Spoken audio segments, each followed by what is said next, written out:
अब हमें क्या देखना है? अपवर्तन। क्या देखना है? अपवर्तन। अभी तक क्या देख रहे थे? परावर्तन। चलो अब इधर देखो सब लोग, ध्यान से देखो। अगर प्रकाश किसी चिकने तल से टकराकर और उसी तल में चली गई थी, टकराकर उसी तल पे चली गई थी, तो क्या कहलाता? परावर्तन। क्या कहलाता? परावर्तन। आगे बढ़े, क्या कहलाया? परावर्तन। तो परावर्तन तो हम आप पढ़ा दिए, परावर्तन। अब परावर्तन देखने के लिए हम किसका प्रयोग किए थे? दर्पण का। किसका यूज किए थे? दर्पण। लेकिन अब परावर्तन चैप्टर खत्म हो गया। अब हमको देखना है अपवर्तन। अगर कोई कांच है जिसपे पेंट नहीं किया गया है और इससे अगर कोई प्रकाश आएगी, इससे अगर कोई प्रकाश आएगा तो ये क्या करेगा? अंदर प्रवेश कर जाएगा। क्या कर जाएगा? अंदर प्रवेश कर जाएगा। तो इसे हम कहेंगे अपवर्तन। क्या कहेंगे? अपवर्तन। यानी प्रकाश हेल गया तो अपवर्तन। अपवर्तन देखने के लिए लेंस का यूज करते हैं और इसमें देखने के लिए दर्पण। तो हम सबसे पहले आपको परावर्तन पढ़ाएं और परावर्तन के नियम बताए कि जितने डिग्री पे आता है उतने डिग्री पे जाता है। बीच में एक काल्पनिक रेखा खींचते हैं जिसे नॉर्मल या अभिलंब कहते हैं। एंगल को तल से नहीं बल्कि अभिलंब से नापते हैं। पढ़ा पढ़ा थक गए, ये बात कितना चिल्लाएं। और जब परावर्तन समझ में आ गया तब दर्पण पढ़ाएं। वैसे ही यहां भी पढ़ाएंगे कि आपतित किरण और अपवर्तित किरण के बीच में एक काल्पनिक रेखा खींचते हैं जिसे क्या कहते हैं? अभिलंब। और ये एंगल कभी भी बराबर नहीं होगा, अपवर्तन में एंगल बराबर नहीं होगा। तो पहले आपको खूब बढ़िया से क्या पढ़ाएंगे? अपवर्तन। जब अपवर्तन बढ़िया से पढ़ लेंगे तो आपको ढकेल देंगे किधर? लेंस की ओर। जैसे ढकेले थे कहां पर? दर्पण। दर्पण का फॉर्मूला भी पढ़ाए थे, 1/f = 1/v + 1/u पढ़ाए थे। उसी तरह जब लेंस पढ़ लेंगे तो इसका भी फॉर्मूला पढ़ेंगे, 1/f = 1/v - 1/u। यहाँ क्या है? प्लस, यहाँ क्या है? माइनस। इसमें क्या ही रखा है? सिंपल है। चलिए देखिए, लेंस अभी कहां पढ़ोगे? पहले अपवर्तन पढ़ोगे। समझो ध्यान से। अपवर्तन करने के लिए कलई नहीं किया होना चाहिए, पेंट नहीं किया होना चाहिए। शर्त नंबर ये कि कांच पर पेंट नहीं होना चाहिए। चलिए अब समझते हम लोग। इसमें एक चीज समझिएगा, अगर इधर माध्यम है और इधर माध्यम है, अगर इधर का माध्यम विरल है और इधर का माध्यम सघन है, सघन मतलब घना माध्यम, सघन मतलब घना, सघन मतलब कम, एकदम डेंस माध्यम है, और इधर विरल है यानी रेयरर है। विरल कैसा है? विरल। विरल मतलब इसका माध्यम घना नहीं है। मतलब क्या है कि इधर हवा है, इधर पानी है। तो तुलना हमेशा सघन और विरल तुलनात्मक होता है। हमेशा कैसा होता है? तुलनात्मक होता है। समझ में गया? तो सघन और विरल में होता है। आगे बढ़ते, जैसे इधर मान के चलिए ये सघन है, क्या है? सघन। और ये हो गया विरल। विरल। सघन की पहचान ऐसे डॉट डाल दिया जाता है, ऐसे ऐसे। मतलब ये वाला माध्यम कैसा है? घना। कैसा है? घना है। तो सघन का मतलब, जैसे बताइए, पानी और हवा में कौन सघन है? पानी और हीरा में कौन सघन है? हीरा सघन है। हीरा और कांच में कौन सघन है? हीरा। कांच ज्यादा सघन नहीं, हीरा है। तो डिपेंड करेगा ना, क्योंकि इसमें आपको प्रकाश एक माध्यम से दूसरे माध्यम में जा रहा है। तो आपसे ये क्वेश्चन पूछेगा कि इसमें से इसमें गया, तो हमेशा याद रखिएगा। आप बताइए, आपको पानी विरल माध्यम में दौड़ना आसान है या सघन में? विरल में। सघन में दौड़ नहीं पाइएगा। अब आप हवा में दौड़ जाइएगा, पानी लगल रहेगा तो दौड़िए नहीं पाइएगा, नहीं दौड़ पाएंगे। तो जब भी प्रकाश विरल माध्यम अर्थात रेयरर मीडियम से क्रॉस करके, रिफ्लेक्ट करके डेंसर मीडियम में जाता है, यानी सघन मीडियम में जाता है, तो झुक जाता है। क्या होता है? झुक जाता है। कहां झुकेगा? अभिलंब की ओर। कहां झुकेगा? अभिलंब। कहां झुकेगा? अभिलंब की ओर। अतः जब भी प्रकाश विरल से सघन में जाएगा तो वो सीधे जाएगा, हल्का से क्या हो जाएगा? झुक जाए। सीधे जाएगा कि झुक जाएगा? झुक जाएगा। इसी का उल्टा, जब वो सघन से विरल में जाएगा तो अविलंब से दूर हट गया, अविलंब से दूर हट जाता है। समझा गया? सघन में आएगा तो झुकेगा और दूर जाएगा तो विरल में जाएगा तो दूर हट जाएगा। ये अगर आप अपना एक दिमाग भी लगाइएगा ना तो आपको भी समझ में आएगा कि सघन में जा रहा है तो थोड़ा सा झुक जाएगा। समझा गया? टफ है उधर जाना तो क्या होता है? थोड़ा सा झुक जाता है। और जब विरल से जब सघन से विरल में जाता है तो अविलंब से दूर हटता, उसको आजादी मिलती है कि बाप रे बाप बड़ी तेज दौड़ सकते हैं इसमें, चलो भागो यहां से। समझ में आ गया कि नहीं आ गया? इसी वेब थ्योरी में आगे इसी में देखना है। समझ में आ गया कि नहीं आ गया? आगे देखते हैं। बोलिए, इसमें समझ में आ रहा है कि नहीं आ रहा है? बताओ, अगर अभिलंब की ओर झुक रहा है तो माध्यम कैसा है? सघन। अभिलंब से दूर हट रहा है तो माध्यम कैसा है? विरल। तो समझ में आ ही रहा है आप लोग को। अब इसमें क्या होता है भैया, एक ये माध्यम हो गया, माध्यम को अलग करने वाली रेखा, और ये हो गया अभिलंब। क्या है? अभिलंब। अब इस पे किरण आएगी, आपतित किरण। बताओ नीचे का माध्यम कैसा है? नीचे का माध्यम कैसे पता?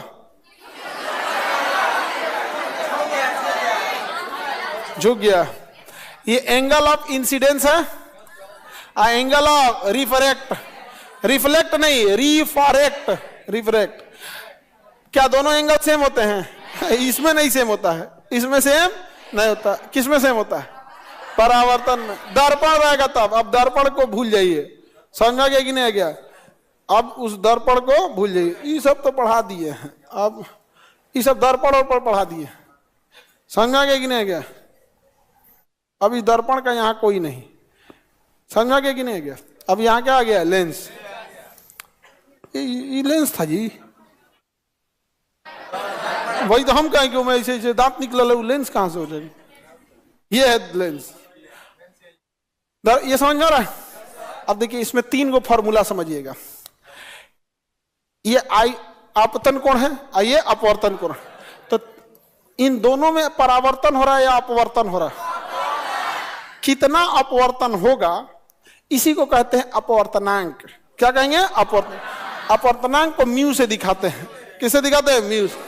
अपवर्तनांक का फॉर्मूला होता है कि साइन आई बटा साइन आर। साइन आई बटा साइन आर, इसने दिया था स्नेल ने। किसने दिया था? Snell. Sine I by sine R. बताइए अपवर्तनांक कितना अपवर्तन होगा, इसी को हम रिफ्रैक्टिव इंडेक्स कहेंगे। क्या कहेंगे? Reflective index. Reflective index, refractive index याद रहेगा। अपवर्तनांक, हाँ रिफ्लेक्टिव नहीं जी, रिफ्रैक्टिव एक जैसा सुनाई देता है। रिफ्रैक्टिव इंडेक्स और रिफ्लेक्शन तो भूल जाइए आप लोग। तो बताइए स्नेल का नियम म्यू बराबर साइन आई बटा साइन आर। एक और होता है म्यू बराबर होता है सी अपॉन भी। म्यू बराबर सी अपॉन भी। प्रकाश की चाल बटा वस्तु की चाल, प्रकाश की चाल बटा वस्तु की चाल। समझा गया कि नहीं है? तो इसमें भी देगा आपको न्यूमेरिकल निकालने के लिए। तो दोनों में इजी है। जैसे अगर दे देगा कि आपतन कोण 60 डिग्री है, अपवर्तित कोण 30 डिग्री है, तो करना क्या है? साइन 60 डिग्री बटा साइन 30 डिग्री वैल्यू रख के निकाल लेंगे। या फिर वो कह देगा कि ये तो विरल माध्यम है, वायु है, तो वायु में प्रकाश की चाल सी होती है। क्या होती है? सी। और कह देगा हीरे में प्रकाश की चाल अलग है, तो हीरे में अलग होगी। तो भी का मतलब होता है माध्यम में प्रकाश की चाल, चाहे वो हीरा में बोलेगा, पानी में बोलेगा या तेल में बोलेगा। और इसका 3 × 10 के पावर 8 तो पते है। समझ में आ गया कि नहीं आ गया? साइन सी क्या हो जाएगा? सी बाई भी। क्या हो जाएगा? सी बाई भी। याद रहेगा? म्यू का 2 फॉर्मूला याद रहेगा। म्यू का तीसरा भी फॉर्मूला होता है। आपके इसमें तीनों फॉर्मूला लिखा होगा। अरे छोड़िए, इसमें यहां समझिए ध्यान से। और इसमें लिखा है, हम बता देंगे। वो एक जगह पहले यहां समझो, आर बाई भी होता है। आर बाई भी, जैसे यहां सी बाई भी है ना, वैसे होता है real upon virtual, real upon virtual, real upon virtual, real upon virtual. तो म्यू के कितने फॉर्मूला याद हुआ? म्यू का कितना फॉर्मूला? 3। अभी तीनों पे आगे न्यूमेरिकल बनाना है, बहुत सिंपल होता है। अगर एंगल दिया होगा तो स्नेल का नियम sine I by sine R. Speed दिया होगा तो सी बाई भी, और गहराई दिया होगा तो R by V. C by V, R by V, I by R, I by R. अपवर्तन के कारण हमें कई ऐसी घटनाएं देखने को मिलती हैं। अपवर्तन, अपवर्तन मतलब रिफ्रैक्शन। क्या जी? रिफ्रैक्शन। इसके कारण हमें अलग अलग चीजों का इल्यूजन होता है। इल्यूजन मतलब जो चीज रियल नहीं है वो लगने लगता है, उसी क्या कहेंगे? इल्यूजन। क्या कहेंगे? इल्यूजन। इल्यूजन। देखिए इसमें एंगल सेम नहीं है, इसलिए एंगल सेम ना होने के कारण अपवर्तनांक पे कई चीजों का प्रभाव पड़ता है। गहराई का प्रभाव आर बाई भी, चाल का भी प्रभाव पड़े सी बाई भी, एंगल का भी प्रभाव है। इसलिए अपवर्तन में हमें कई घटनाएं देखने को मिलने लगती हैं। जैसे ये जो प्रकाश आ रहा है तारों से वो टिमटिमाता हुआ आएगा, क्योंकि वो फिक्स एंगल पे नहीं आ रहा है। आ तो रहा है ठीक है, वो टिमटिमाता क्यों है? क्योंकि बीच में वायुमंडल आ जाता है, और वायुमंडल आने की वजह से वायुमंडल हो जाता है सघन और अंतरिक्ष हो जाता है विरल। अंतरिक्ष है विरल, तो जहां वो तारा है वो है विरल, और जब वहां से प्रकाश चली है और जब वायुमंडल में आ जाती है तो क्या हो जाता है? टिमटिमाता इसलिए रहेगा क्योंकि हमारा वायुमंडल की भी सघनता एक जैसा नहीं है। बहिर्मंडल कम सघन, आयन मंडल उससे ज्यादा सघन, मध्य मंडल उससे ज्यादा सघन, आयन मंडल समताप मंडल और ज्यादा सघन, अक्षोभ मंडल और सघन। तो जो प्रकाश आ रही है ना, एक तो विरल से आ रहा है, वायुमंडल में 5 लेयर है, अब पांचों की सघनता बढ़ते जा रही है, तो जैसे वो बहिर्मंडल में घुसेगा तो थोड़ा और झुकेगा, आयन मंडल में और झुकेगा, समताप मंडल में और झुकेगा, क्षोभ मंडल में और झुकेगा, हमको ना उसका प्रकाश टिमटिमाता हुआ लगेगा। कैसा लगेगा? टिमटिमा। तो वायुमंडल में तारे टिमटिमाते हैं, किस कारण? ट्विंकल ट्विंकल लिटिल स्टार, हाँ? तारा का टिमटिमाना, तारा का टिमटिमाना, तारा का टिमटिमाने के कारण, तारे के टिमटिमाने के कारण अपवर्तन होता है। समझ आ गया कि नहीं? अपवर्तन होता है तारे के टिमटिमाने के कारण। आप देखेंगे अगर कोई चीज जल में रखा है, जल में रखा सिक्का, जल रखा सिक्का, सिक्का या क्वाइन, वो थोड़ा सा ऊपर उठा हुआ दिखता है। जल में रखा हुआ सिक्का, मछली या कुछ भी वास्तविक गहराई से थोड़ा सा उठा हुआ दे, क्या होता है? उठा हुआ प्रतीत, उठा हुआ प्रतीत होता है कि नहीं होता? समझ में आ रहा है कि नहीं? आप देखिएगा यहाँ पे तो उठा हुआ थोड़ा सा प्रतीत होता है। आगे बढ़े, उसका डायरेक्ट आप उसको नहीं ला सकते हैं। जल में कोई चीज रखा तो उसकी गहराई अलग लगेगी। अब हमारा वायुमंडल जो है, वायुमंडल में भी पानी की मात्रा है, वाष्प है, जल वाष्प है, वही ना बरस जाता है।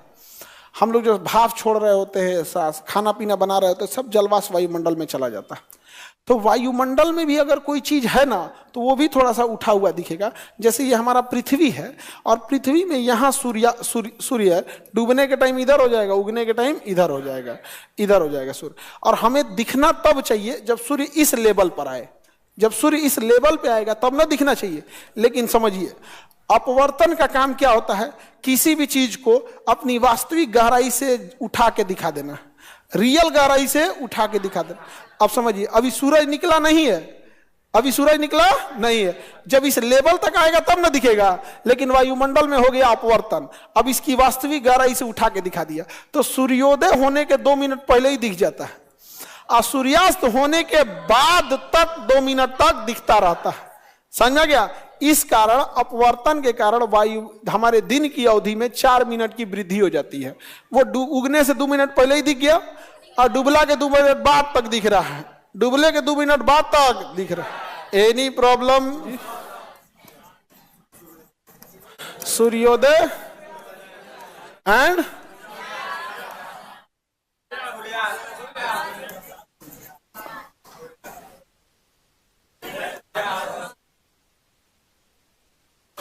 चार मिनट बेनिफिट है, समझ जाना क्या बोल रहे हो गया। इतना कौन लिखेगा? हो समझ में आ गया? 2-2 मिनट करके। अगर कोई चीज में, जल में अगर कोई छड़ी रखे हैं, जल में कोई छड़ी, छड़ी तो कैसा दिखेगा? तिरछा। जल में रखी छड़ी कैसे दिखेगी? कैसा दिखेगा? तिरछा। क्यों? अपवर्तन के कारण। क्यों? तो अपवर्तन की घटना याद रहेगा, तारों का टिमटिमाना, सूर्योदय और सूर्यास्त से पहले दिखना, सूर्य का लाल दिखना, प्रकीर्णन होता है, प्रकीर्णन। अभी प्रकीर्णन नहीं पढ़े वो लोग।